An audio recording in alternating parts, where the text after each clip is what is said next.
All right, let's jump right in. Today, we're going to explore this really incredible ancient text, Leviticus chapter 23, to unpack a whole system for marking time. And trust me, it's so much more than just a calendar. It's like a divinely appointed rhythm for life, weaving together the seasons, history, and the entire community.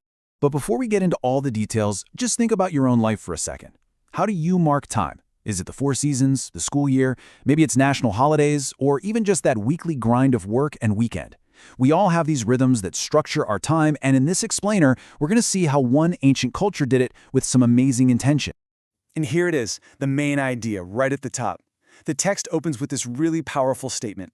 See, these aren't just cultural traditions that popped up over time. They're presented as divine appointments. And that phrase, sacred assemblies, that's so key. These are times for the entire community to come together for a shared purpose. So where does a rhythm like this even begin? Well, it starts with the most basic unit of time we have, the week. Before you even get to the big annual festivals, the whole system is built on this foundational weekly pulse. This right here is the heartbeat of the entire calendar. Every single 7th day is a Sabbath rest. It's described as a total shutdown from all work, a time for the community to gather, and it's this constant reminder that's woven right into the fabric of daily life. This weekly rhythm is the foundation everything else is built on. So, building on that weekly beat, we get to the first major event of the year. It's actually a two-parter. It kicks off with Passover right at twilight on the 14th day of the first month. Then, boom, the very next day, it flows straight into the 7-day festival of unleavened bread. And the main rule here is crystal clear. For one whole week, absolutely no yeast. The entire festival is bookended by these sacred assemblies, again, hammering home that idea of community gathering. Okay, so after that first big historical commemoration, the calendar kind of shifts gears. It turns its focus to the land itself, tying the next set of festivals directly to the agricultural cycle. So, what does the big picture look like? This timeline gives us a great roadmap. You've got that big festival in the first month. Then you count 50 days to get to the next one, the Festival of Weeks. After that, there's a little bit of a break before a super busy 7th month that is just packed with 3 major festivals back to back. But hold on, before the main harvest festival, there's this really crucial, smaller ceremony. When the very first grains of the harvest are ripe, a single bundle, a sheaf, is brought to the priest.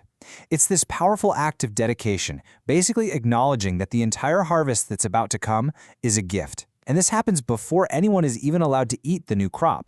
Now this is what's so interesting. Check out the progression here. 50 days after that single raw sheaf is offered, you get the Festival of Weeks. And look at the difference. The grain offering isn't just grain anymore. It's 2 loaves of bread, processed, finished food.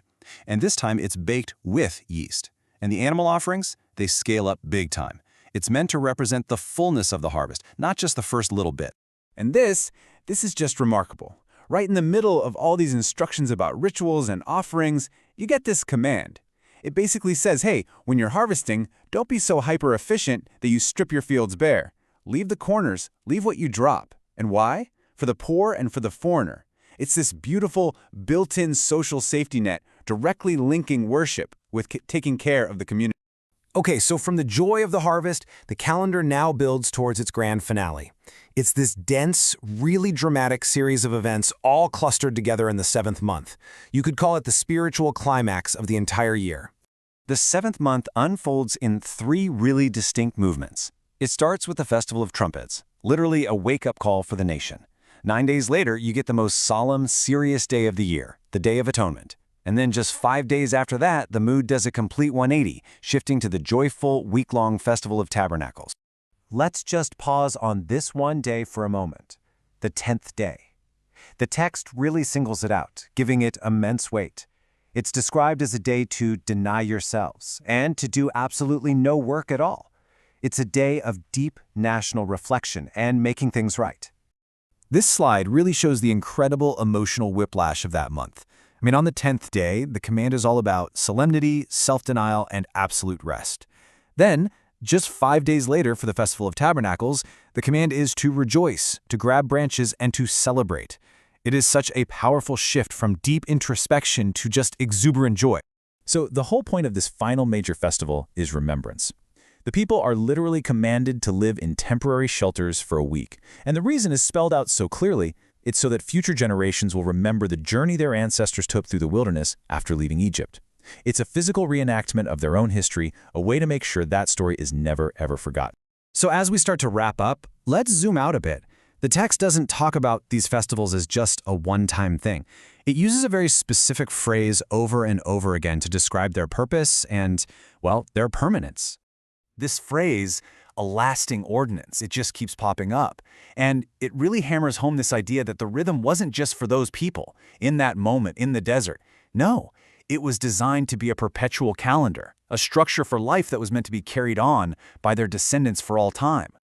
So what are the big takeaways from all this? I mean, this was clearly so much more than a random list of holidays. It was this comprehensive system that structured the entire year. It reinforced a national identity and memory. It built community through these incredible shared experiences. And it even wove social justice right into its very fabric.